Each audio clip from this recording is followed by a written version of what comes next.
Start now. Everybody's Right. there. Ali, we can start. Yeah. Good afternoon, everyone. Ladies and gentlemen, now we will begin with the plenary session. I would like to begin the session by extending a very warm welcome to our chief guest of the event, Sri Anand Mohan Bajaj. Sri Anand Mohan is a CPA and a chartered accountant. He brings more than 29 years of experience in the field of finance, financial markets, and economic affairs. As Additional Secretary, he heads the Financial Market Division in the Department of Economic Affairs in the Ministry of Finance, Government of India. His important responsibilities include policy matters relating to development and regulation of the securities market in India, foreign investments in India, protection of the interest of investors in securities market, and development and regulation of the International Financial Services Center in India. We welcome you, sir.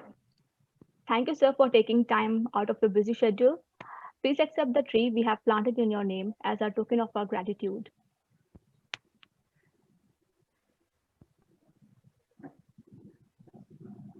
Now, I would like to request Professor Sanjay Sehgal, Head of Department of Finance and Business Economics, to welcome our chief guest and address the gathering with his kind words. Okay, thank you very much. Very warm welcome to you, sir. And I had a very interactive discussion with him this morning, and the way sir and his team is building up the International Financial Services Center to put India on the global financial map, and he will be discussing that soon.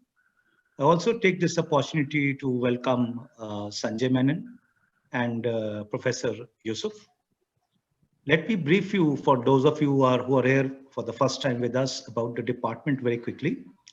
See, the Department of Finance and Business Economics is under the aegis of University of Delhi, and we offer two prestigious programs: the MBA Finance program, which is also accredited with CFA USA, and the MBA Business Economics program. Besides the two master's programs, we have a strong PhD program in both areas, finance and business economics. And we also account for the monitoring and administration of a flurry of undergraduate programs in finance, management studies, business economics, decision sciences, and a lot of new areas are being rolled in. So this faculty actually is supposed to be accommodating all new generation programs which are coming and which will be coming in due course. The faculty, in particularly the MBA Finance program, which is hosting the convention for today, has very strong tracks in financial markets, corporate finance, analytics, strategy, and technology. These are the components which we take into account while developing our curriculum. And we have very strong international partnerships.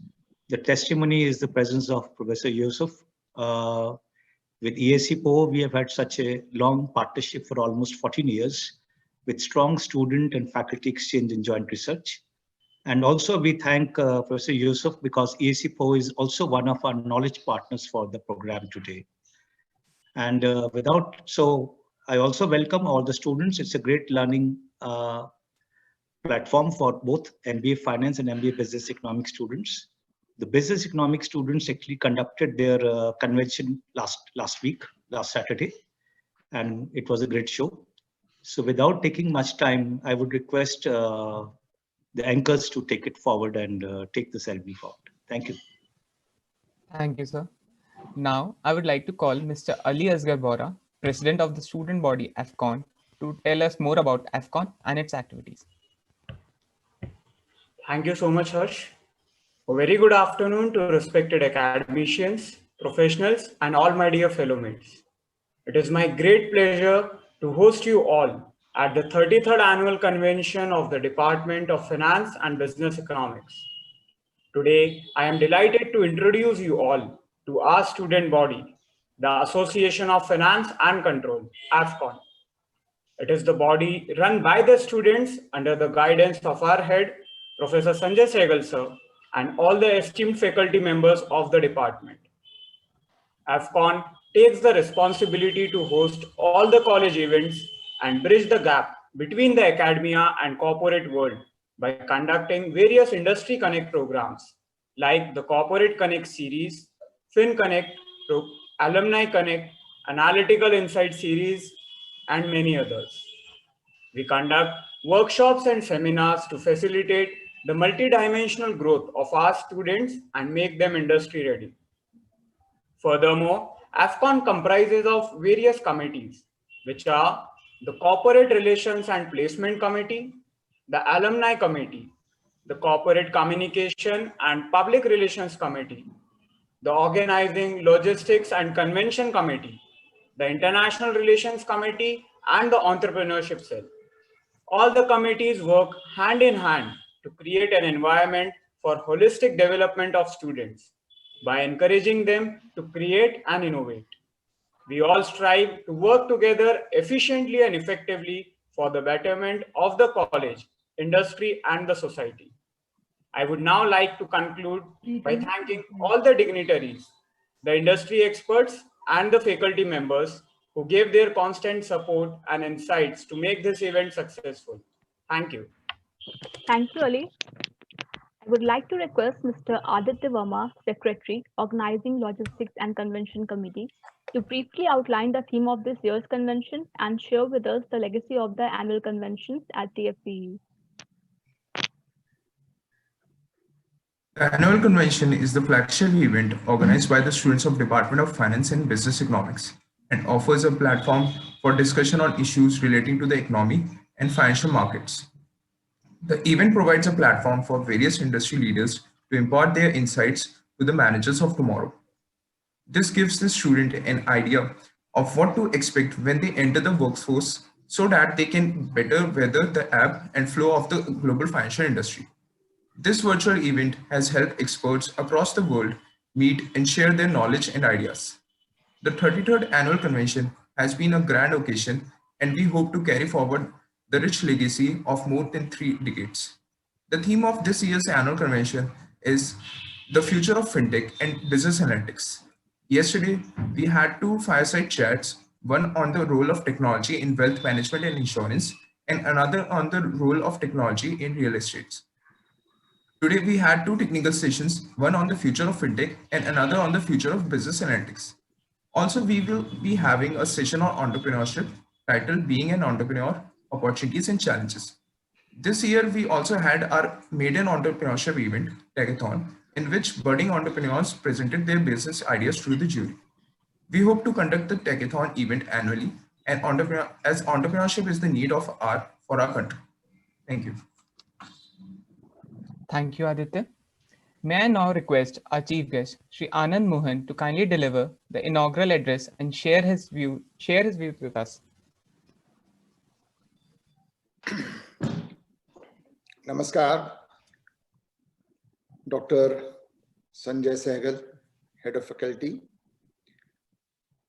Mr. Sanjay Menon, and Professor Yusuf Irani. Dr. Sehgal was mentioning about them. And also that this program, the 33rd Annual Convention of the Department of Finance and Business Economics, has been arranged by the student body, which was just introduced, AFCON. So, as you all have also been told, in fact, I'm a practitioner of finance.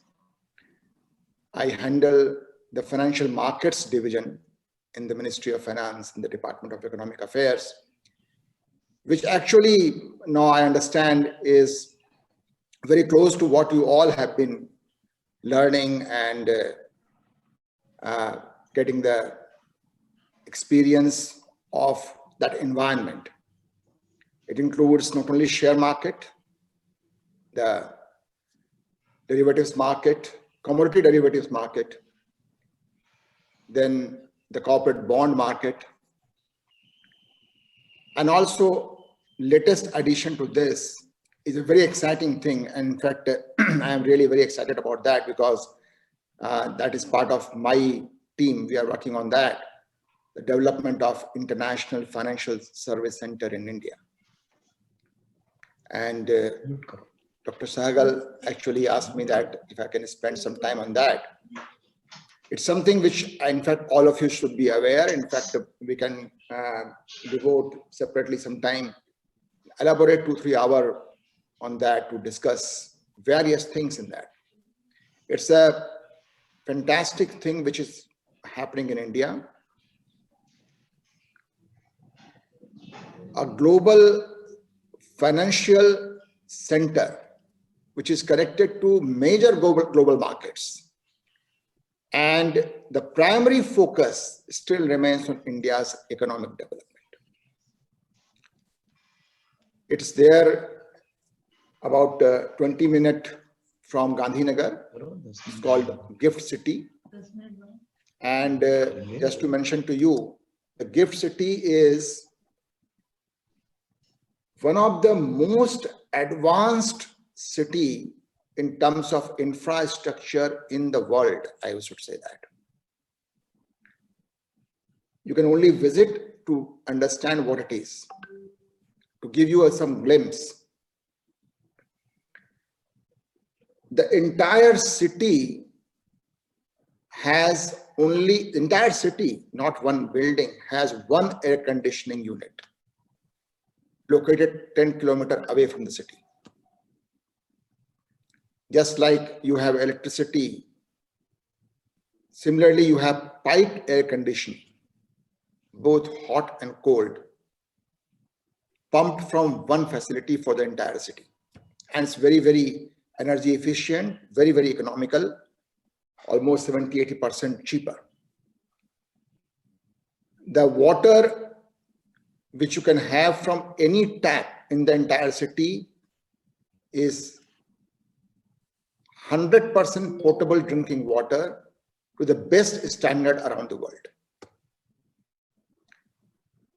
All the utilities are underground, and the entire city has underground tunnels to serve that utility, where the tunnels are of the size that a truck can go pass through the entire city underground to serve that. That is the kind of city which we have developed. So why this city has been developed? This city has been developed to position it as India's international financial service center. To give you an idea, if a company in South Africa wants to raise finance from investors contributing from, let's say, Brazil, London, Singapore, it can happen in Gift City. It could be finance in terms of raising of equity capital or borrowings, anything. India has a big market for aircraft leasing and financing, for ship leasing and financing. And we pay about 1% finance fees for all these activities which happen abroad. Now that is all being brought here. We are setting up India's first international bullion exchange. We already have the gold forwards trading on our stock exchange, bullion, commodity futures and forwards. But this exchange will have spot trading as well as forwards trading. Most important part of this center, I wanted to tell you, is that the business is done in convertible currency. So the normal currency of business is US dollar in that city. The city has the status of an SEZ, France SEZ. And it has today 2 well-developed international stock exchanges, one promoted by the NSE, which is called NSE IFSC Exchange, and the other one promoted by the BSE, Bombay Stock Exchange. It is called India INX Stock Exchange. And these exchanges, unlike our domestic exchanges, have dollar-denominated product. They trade 22 hours every day, 22 hours out of 24 hours. And the average trading volume, it has just picked up, is about $5 billion every day. It has 15 banking units, Standard Chartered, HSBC, Bank of America, to name a few, which have done business transaction of more than $28 billion in these few months. And there are more than 50 established international stockbrokers there. And there are more than 19 reinsurance companies there, so that it also becomes a hub of India's international reinsurance business. And they already have done a business of sum assured of more than $30 billion. So that is just to give a snapshot. And to regulate all this, so far we had Reserve Bank of India to regulate on the banking side and on the FEMA side, foreign exchange management. SEBI to regulate on the stock market side. IRDA, you all must be knowing about these regulators, to regulate on the insurance side, and PFRDA on the pension product side. But now we have one unified regulator established and well functioning in the IFSC, called IFSC Authority. That has been given power from with an act of parliament called IFSC Authority Act 2019. And it has got all the powers of Reserve Bank of India, SEBI, IRDA, and PFRDA into one for the IFSC area. Today, there is almost no capital controls there. Capital account control, I mean, under FEMA. Foreign inflow, foreign outflow seamlessly happen without any question, without any restriction in the global, in the banking channels. There is a Global Financial Centers Index, if you are aware. It's a global index which publishes its ranking of various IFSCs every year, in fact, 2 times a year. And that has ranked the GIFT IFSC, which is India's IFSC, as the top emerging IFSC in the world. Top emerging IFSC in the world. And you must be aware about the traditional IFSCs, New York, London, Dubai, Singapore, and Hong Kong. These are the traditional ones. And so these are, we are positioning it as a gateway where all kinds of financial services, whether it's called external commercial borrowing, corporate treasury activities, a lot of our banks have their international treasury outside India. So they can position it there. You also probably would be knowing, as MBA finance student, that Indian rupee is also traded in a bigger volume outside India in what we call the non-derivable forward market, NDF market, in Singapore, Hong Kong, Dubai, London, etc.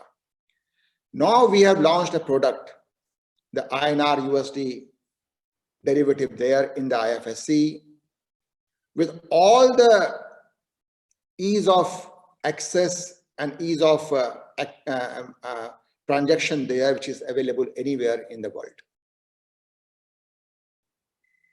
The foreign portfolio investment, foreign venture capital investment, reinsurance, FDI, all these things which happen elsewhere can be done through that.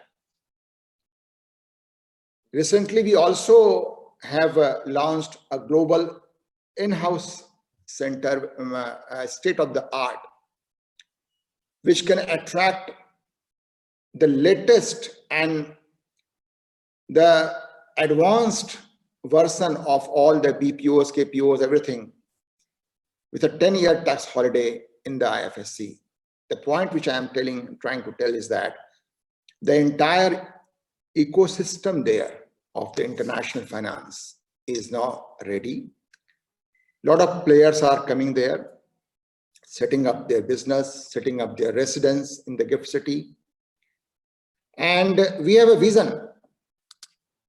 And the vision being that by next, 23-24, India must export 15,000 crore of financial service only from that IFSC, with 30,000 employment generation in over 3-4 years, and with banking assets there only of the size of $300 billion.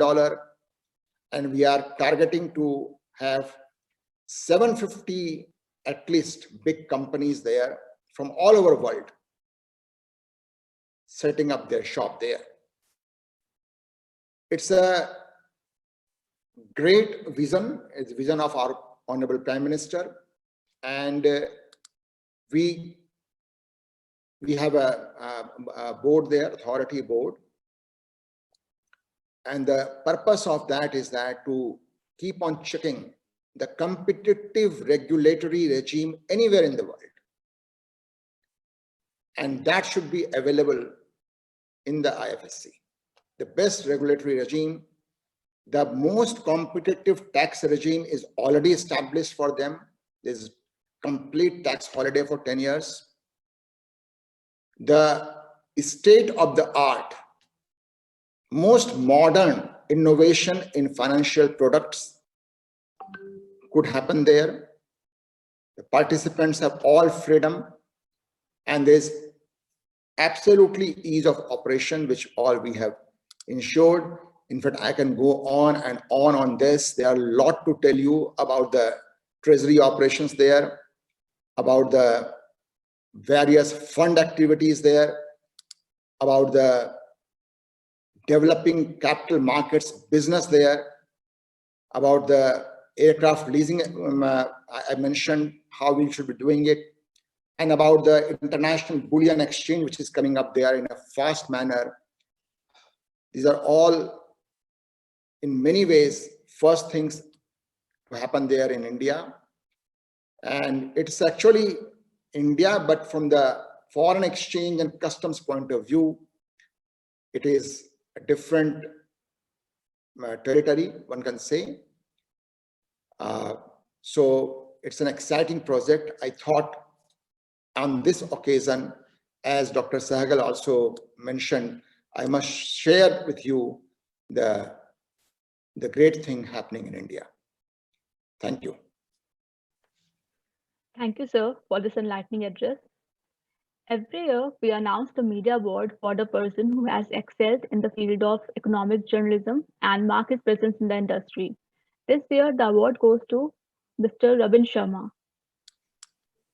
I would like to request Shri Anand Mohan, sir, to congratulate Mr. Robin Sharma. Congratulations, Mr. Robin Sharma. Great, great achievement. Thank you so much, sir. Now, I would request Mr. Sharma to say a few words.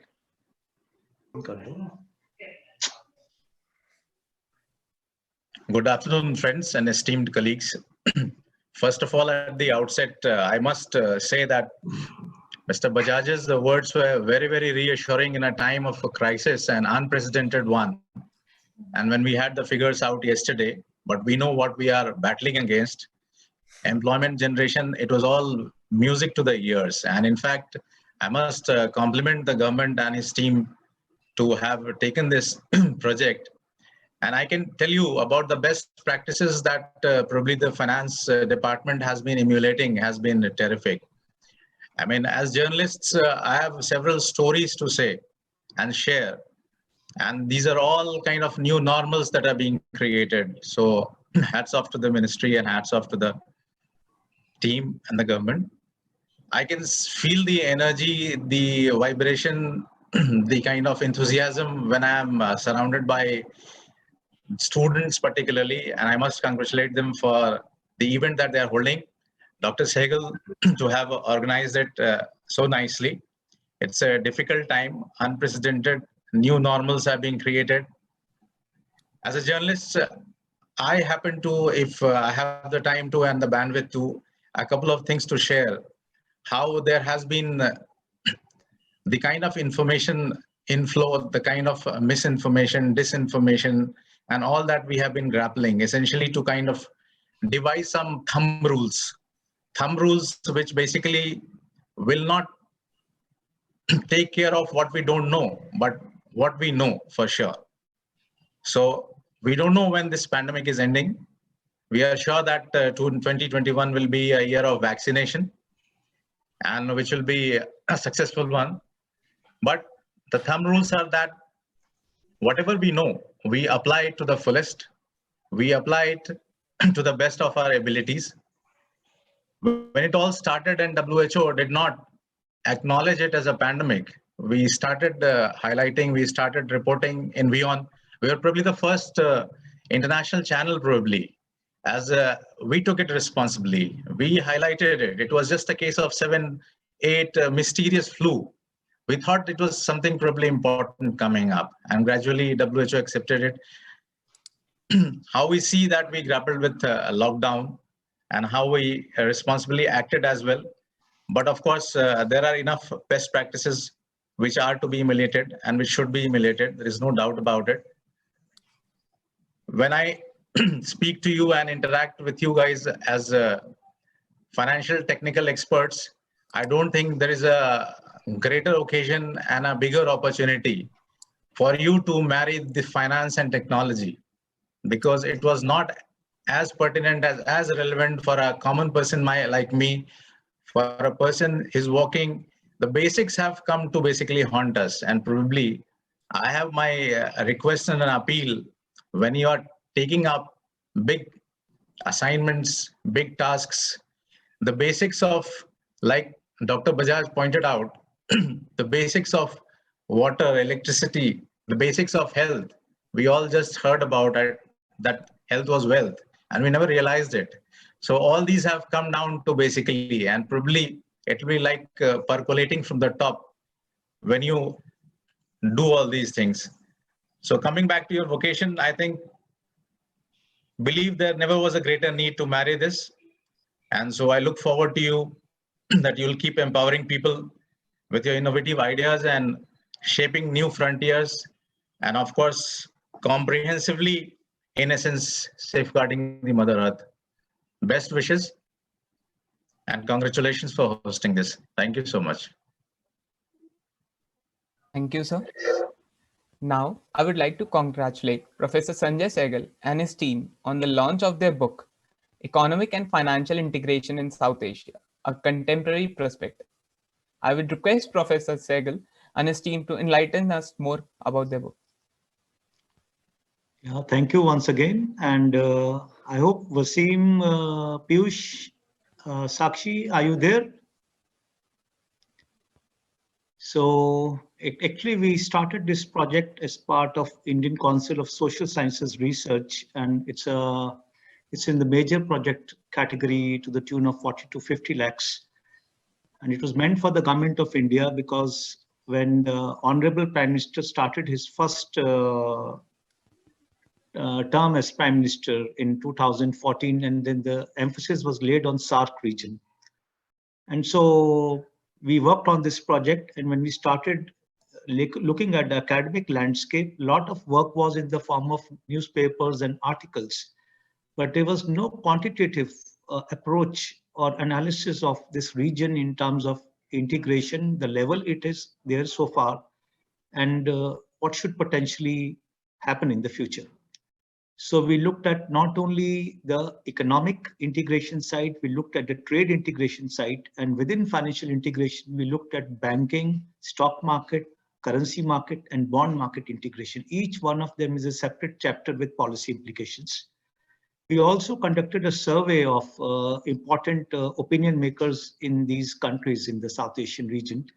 And of course, the response rate becomes low when you're doing an international questionnaire purpose. It was good actually to get findings from this survey to corroborate with our empirical findings. And finally, we provided these policy suggestions and approached Taylor Francis Routledge, which is the topmost in the field of finance for publications, normally rated as an A-star publication. It was a very long process which we went through, but eventually when we got the call that they have accepted our book and now it has been published, I think it has been a great journey completed. And I am very thankful to my team in the sense we were all part of the same team. It's me, it's Wasim at IIT Kanpur, Piyush at IIT Bombay, and Sakshi at Institute of Economic Growth. So it's a complete process of all four of us together and a joint effort of so-called four great institutions of learning. Thank you. Thank you, sir. Now we are honored to welcome Mr. Sanjay Menon, Managing Director, Publicis Sapient. Just 1 second. Yes, sir. Any one of us, Piyush, Wasim, Sakshi, would you like to say a few words?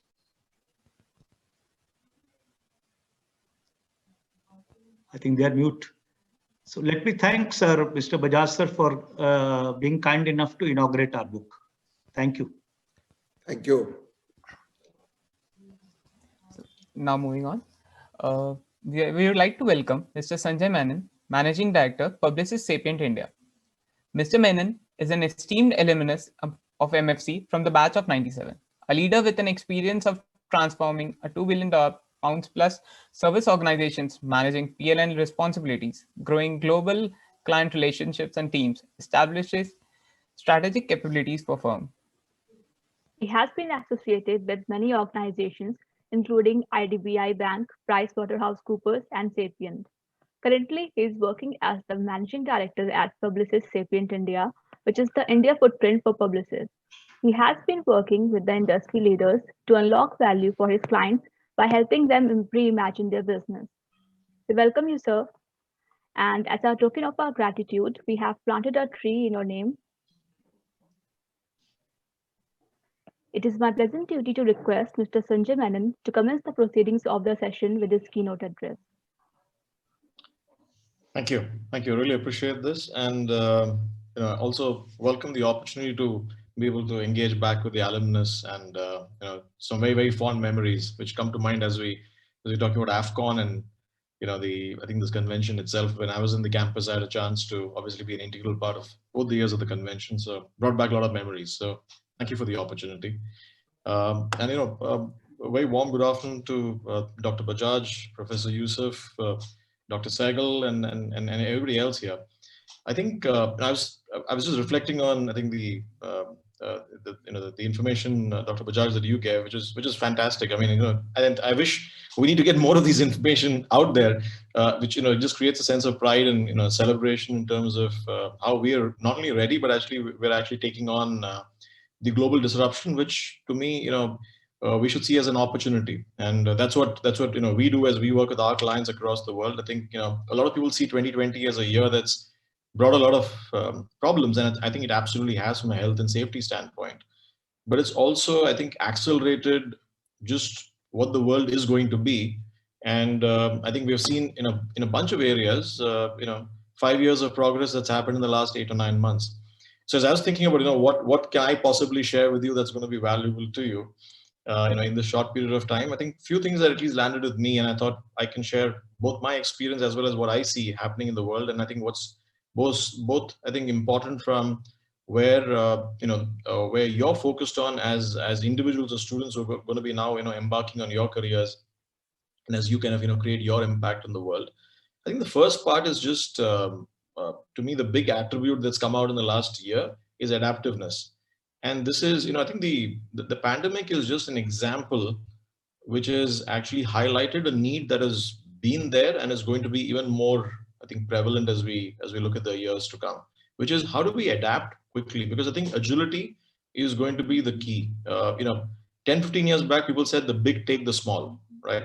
And that was the prevalent mood and philosophy in any corporate landscape. That's completely gone away now. Today, the prevalent philosophy is the fast will take the slow, right? There's no, and that is true. If for example, if you look at banking, you look at anything around the financial markets, the clients that we consult with, all the larger players are actually more, more specifically watching the smaller players. So you have banks that have 40,000 employees that are worried about digital banks that have only 40 employees. And the question is because as things change, as pace of change accelerates, the only thing that helps you survive and thrive is your ability to pivot. And if you're going to pivot, it's going to be about what is it that you can pivot with. And I think that's where technology is just becoming such a democratic normalizer. I think, at least when I went through my education, you felt technology was you'd had to have an engineering degree. I think that's out of the window now, because every company that is surviving and is going to win in the world is fundamentally going to have to think of itself as a technology company. It doesn't matter. So, when you speak to a lot of banks now, the way they introduce themselves is we're a technology company in the business of banking. If you see how Tesla introduces itself, they say we're a computer that we're a company that makes computers that have wheels. Right. I mean, so if you think of yourself as a technologist, and I think that's true for all of us as individuals as well, that each one of you has to fundamentally think of yourself as a technologist in the field of finance and economics.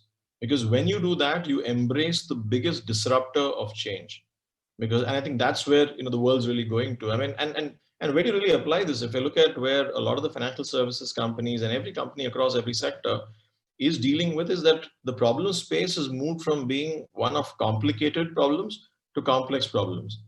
And the way that is different is, a complicated problem is one that is difficult to do, but there is a path to do it. So if I said, you need to disassemble, let's say, a Ferrari and put it back together, it may have 2,500 parts, but there is a manual to do it. So it is difficult, but it's possible to do.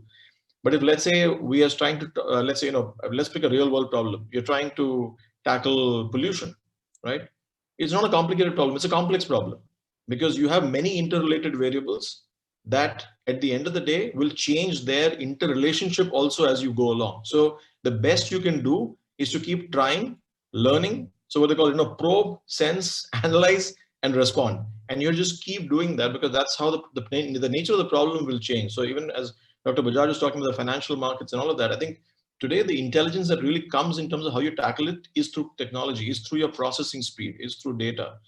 And it's similarly, I think, is how, each one of us will have to look at how do we think about our careers and how do we create impact in this world. For that, we have to arm ourselves with the lever of technology and not see it as something that's a nice to have. It has to be an integral part of just who you are and how you think about yourself.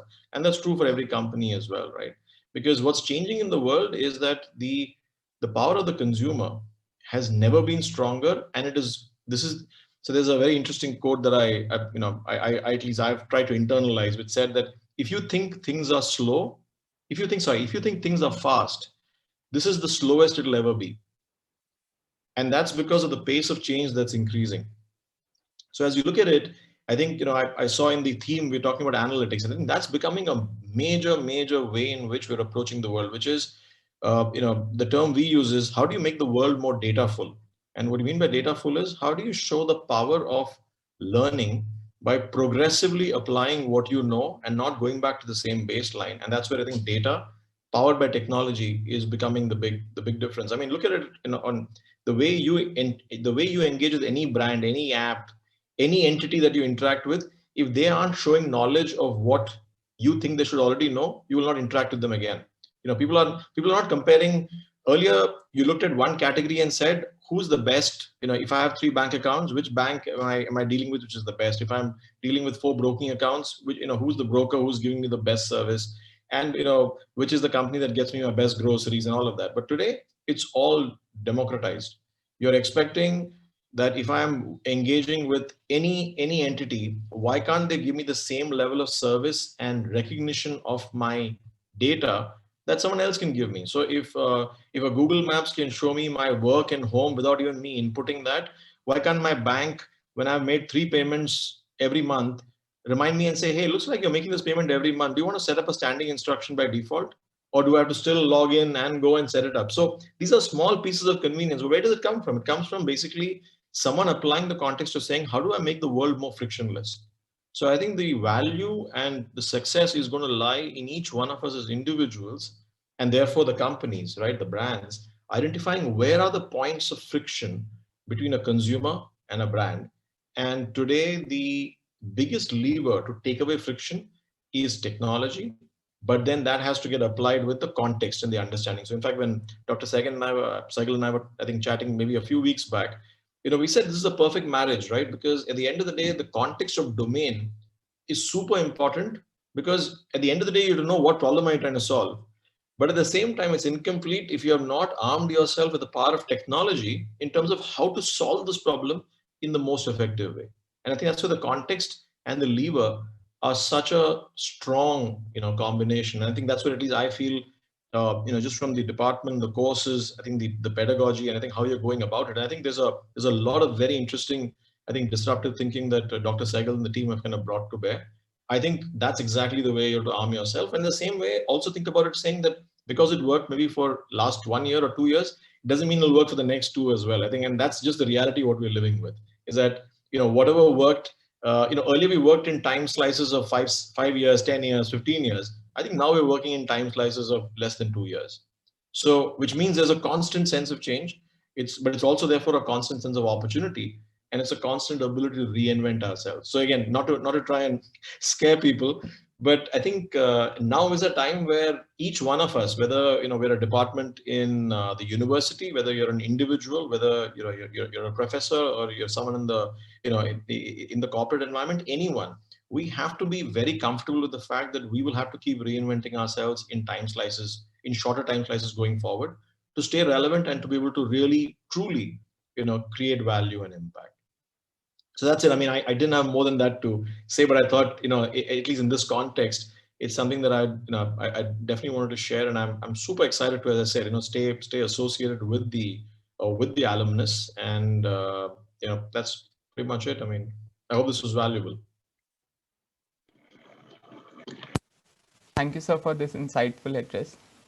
Now, moving forward, I would like to announce the winners of yesterday's Techathon event. We have joint winners for the competition. The winners of the Techathon events are Anubhav Saxena from AS Techno, and Mayank Senjar, Ojaswi Gautam, and Manvendra Kumar from Loves Entertainment. I would like to request Mr. Sanjay Menon to congratulate the winners. That's great. Congratulations to all the winners. I think it's awesome. Great work. Thank you, sir. Sanjay, just to brief you about it, we conducted this Techathon event and got several business proposals, out of which 5 best were presented yesterday before a jury, and the jury decided about these 2 to be the better.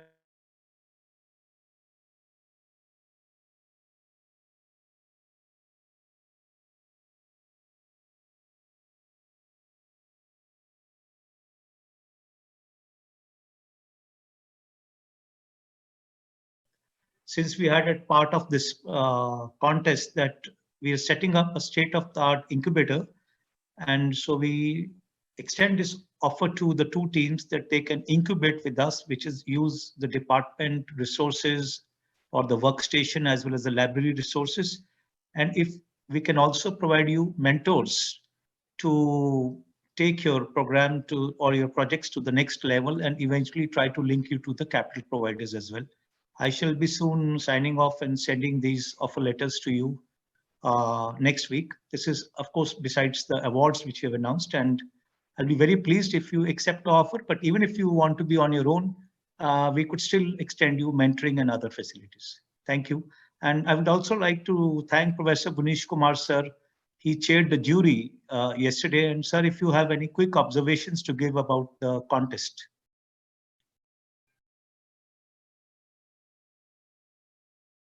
Professor Munish? It was, am I audible? Yes, sir. It was really wonderful to have evaluated, the proposals. In fact, it was very difficult to decide which one should be the best. So we picked up 2 to have a tie. One is in fintech area, and the other is very interesting. It is trying to integrate the artists and make not only event facilities but also learning facilities. So they already have about 2,000 artists on board.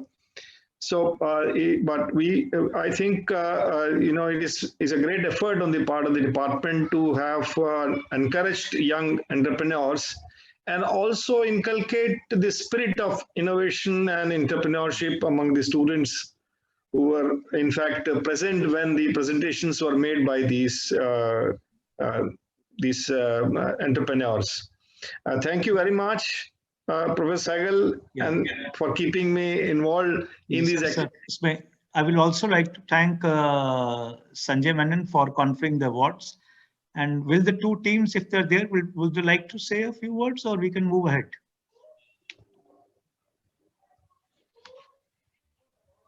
Sir, I think they... Okay, then we move ahead, okay? Yeah. Thank you. Thank you, sir. Now, I would like to invite our guest of honor, Dr. Yusuf Arami, Director Dean at ESC4 Business School. Dr. Yusuf is a graduate of AES, a DESS in Economics and Management of Agri-Food Systems, and DA in International Economics. He has studied his doctorate on performance management methods and business environment at University of Po. He is a person with strong conviction that knowledge grows by being shared. He has been associated with the education industry for more than a decade. He began his teaching career in Morocco as an assistant professor of management at National Institute of Health Administration. Thank you very much. Hello, India. Bonjour depuis la France. First of all, I would like to thank Professor Sanjay Sehgal and Professor Munish Kumar, the Department of Finance and Business Economics and the prestigious Delhi University, and of course, the MBA program in finance students for their invitation. It is truly an honor and pleasure to be with you today, like in 2018. I would like to talk to you about some challenges of business education in France and how we perceive a new trend in fintech after the advent of COVID-19. You know, the effect of coronavirus of the global economy has been largely disruptive for all countries because of all the unknown related to the virus that have exacerbated uncertainty and anxiety. This economic uncertainty is disproportionate